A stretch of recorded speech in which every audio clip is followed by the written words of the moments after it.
We chose the number 9 problem because we believe that we can answer it immediately and at the same time with confidence, which is making it easier for us to finish the activity early.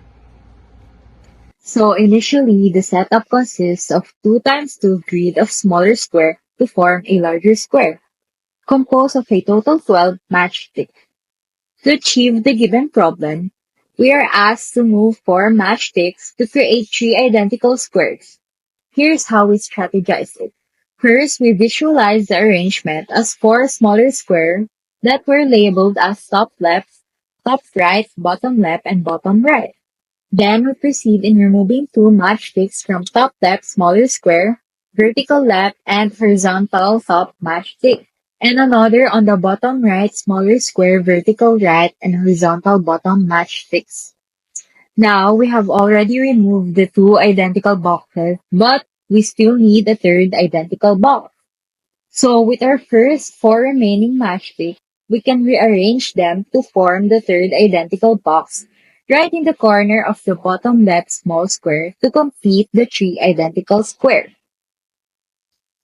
So this one has the same setup in the letter A, but instead of moving 4 matchsticks to create 3 identical squares, it was asked to form 7 squares just by moving 2 matchsticks, and not necessarily all are identical. So here's how we solved it.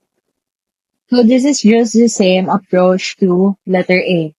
First, we visualize the arrangement and then label it as top left, top right, bottom left, and bottom right. Then, remove the 2 matchsticks in top left small square, which is the left vertical and horizontal top matchstick.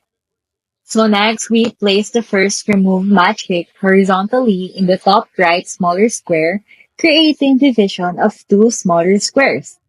Then we place the last removed matchsticks vertically between the 2 smaller squares to create 4 small squares. We have now 4 smaller squares in the upper right corner, which has 2 medium squares at the bottom, and last square is the medium square where the 4 smaller squares are located.